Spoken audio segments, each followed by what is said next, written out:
صاحب هیچیش نشه خدایا. نسیمه آروم باش زن. صاحب من هیچیش نمیشه. مطمئن باش چیزش نمیشه. اون خوب میشه انشالله، تو نگران نباش.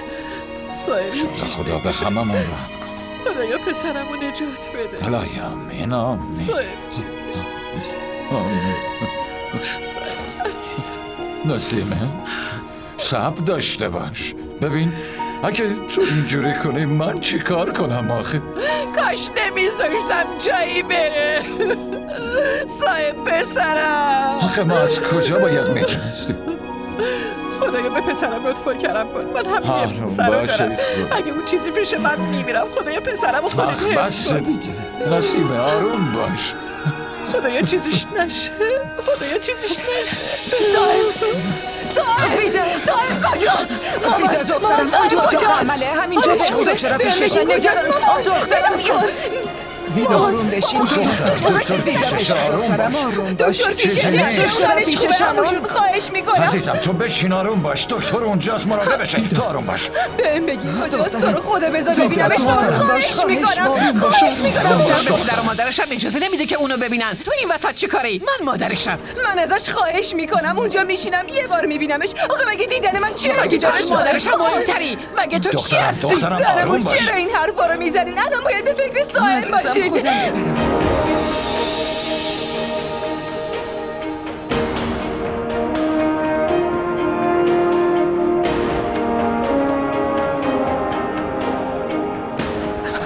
آقای دکتر صاحب حالش چطوره؟ متاسفم حال بیمار خیلی بحرانیه. دکتر چی دارین میگین آخه؟ مامان اون خوب میشه نه؟ آقای دکتر لطفا بذارین من یه بار پسرمو ببینم.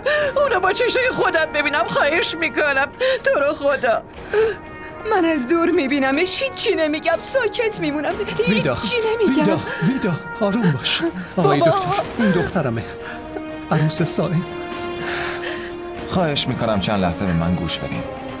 چون خون زیادی از دست داده مریض حالش خیلی بحرانیه. لطفاً براش خون پیدا کنید. آقای دکتر از من خون بگیرید. خون منو بگیرید. من پدرشم. آروم باش.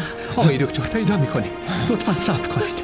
آقای دکتر من مادرشم. خون سرد باش. از من خون بگیرید. اما لطفاً نجاتش بدین. اگه تا قطره آخر خونمو بخواین من حاضرم. ولی اونو نجات بدین خواهش میکنم. از شما میخوام که لطفاً خون رو تهیه کنید.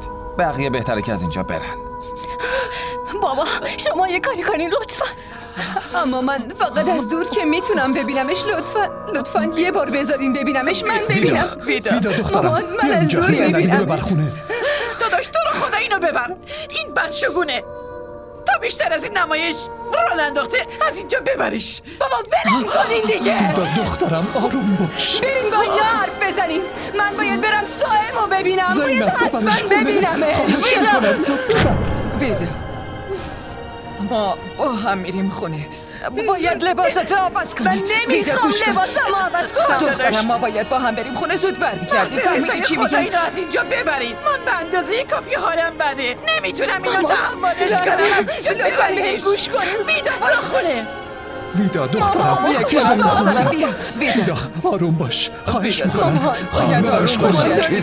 بهم گوش کن. من چطور صاحبو تنها بذارم؟ با هم دیگه برمیگردیم. گوش کن بهم. باید لباساتو عوض کنیم و با هم زود میام. تو با ویدا برو خونه. من با عمو میرم خون پیدا کنیم. چرا من برم؟ فریحه لطفاً با ویدا برو خونه. سعید آقا شما برین و خون پیدا کنین.